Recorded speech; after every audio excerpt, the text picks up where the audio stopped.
This week, I've been traveling across our country to discuss health insurance reform and to hear directly from folks like you, your questions, your concerns, and your stories.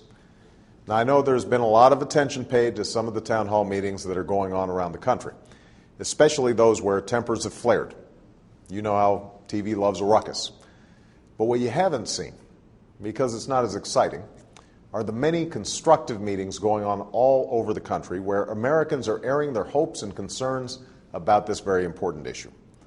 I've been holding some of my own, and the stories I've heard have really underscored why I believe so strongly that health insurance reform is a challenge we can't ignore.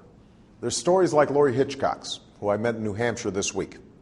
Lori's got a pre-existing condition, so no insurance company will cover her.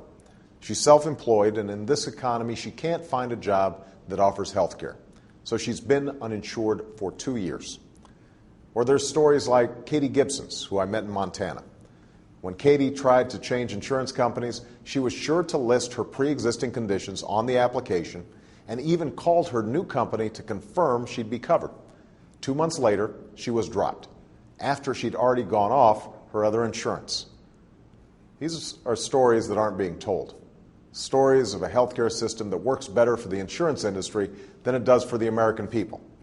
And that's why we are going to pass health insurance reform that finally holds the insurance companies accountable. But now's the hard part, because the history is clear. Every time we come close to passing health insurance reform, the special interests with a stake in the status quo use their influence and political allies to scare and mislead the American people. As an example, let's look at one of the scarier sounding and more ridiculous rumors out there, that so-called death panels would decide whether senior citizens get to live or die. That rumor began with the distortion of one idea in a congressional bill that would allow Medicare to cover voluntary visits with your doctor to discuss your end-of-life care, if and only if you decide to have those visits. It had nothing to do with putting government in control of your decisions. In fact, it would give you all the information you need, if you want it, to put you in control of your decisions. When a conservative Republican senator who supported this idea, in fact had long fought for even more far-reaching proposals, found out how folks were twisting the idea, he called their misrepresentation, and I quote, nuts. So when folks with a stake in the status quo keep inventing these boogeymen in an effort to scare people, it's disappointing, but it's not surprising. We've seen it before. When President Roosevelt was working to create Social Security, opponents warned it would open the door to federal snooping and force Americans to wear dog tags. When President Kennedy and President Johnson were working to create Medicare, opponents warned of socialized medicine. Sound familiar? Not only were those fears never realized, but more importantly, those programs have saved the lives of tens of millions of seniors, the disabled, and the disadvantaged. Those who would stand in the way of reform will say almost anything to scare you about the cost of action. But they won't say much about the cost of inaction. If you're worried about rationed care, higher costs, denied coverage, or bureaucrats getting between you and your doctor, then you should know that that's what's happening right now.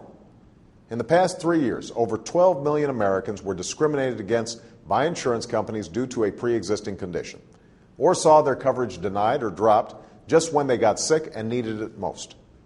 Americans whose jobs and health care are secure today just don't know if they'll be the next to join the 14,000 who lose their health insurance every single day. And if we don't act, average family premiums will keep rising to more than $22,000 within a decade. On the other hand, here's what a reformed healthcare system will mean for you. First, no matter what you've heard, if you like your doctor or healthcare plan, you can keep it. If you don't have insurance, you'll finally be able to afford insurance. And everyone will have the security and stability that's missing today. Insurance companies will be prohibited from denying you coverage because of your medical history, dropping your coverage if you get sick, or watering down your coverage when it counts. Because there's no point in having health insurance if it's not there when you need it. Insurance companies will no longer be able to place some arbitrary cap on the amount of coverage you can receive in a given year or lifetime. And we will place a limit on how much you can be charged for out-of-pocket expenses, because no one in America should go broke just because they get sick. Finally, we'll require insurance companies to cover routine checkups and preventive care, like mammograms and colonoscopies, because there's no reason we shouldn't be saving lives and dollars by catching diseases like breast cancer and prostate cancer on the front end. So that's what reform means. For all the chatter and the noise out there, what every American needs to know is this. If you don't have health insurance, you will finally have quality, affordable options once we pass reform.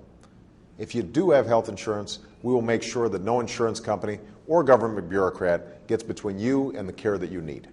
And we will deliver this in a fiscally responsible way. Now, I know there's plenty of real concern and skepticism out there. I know that in a time of economic upheaval, the idea of change can be unsettling. And I know that there are some folks who believe that government should have no role at all in solving our problems. These are legitimate differences worthy of the real discussion that America deserves. One where we lower our voices, listen to one another, and talk about differences that really exist.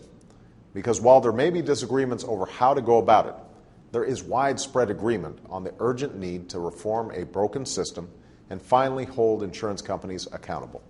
Nearly 50 years ago, in the midst of the noisy early battles to create what would become Medicare, President Kennedy said, "I refuse to see us live on the accomplishments of another generation. I refuse to see this country and all of us shrink from these struggles which are our responsibility in our time." Now it falls to us to meet the challenges of our time. And if we can come together and listen to one another, I believe, as I always have, that we will rise to this moment, we will build something better for our children, and we will secure America's future in this new century.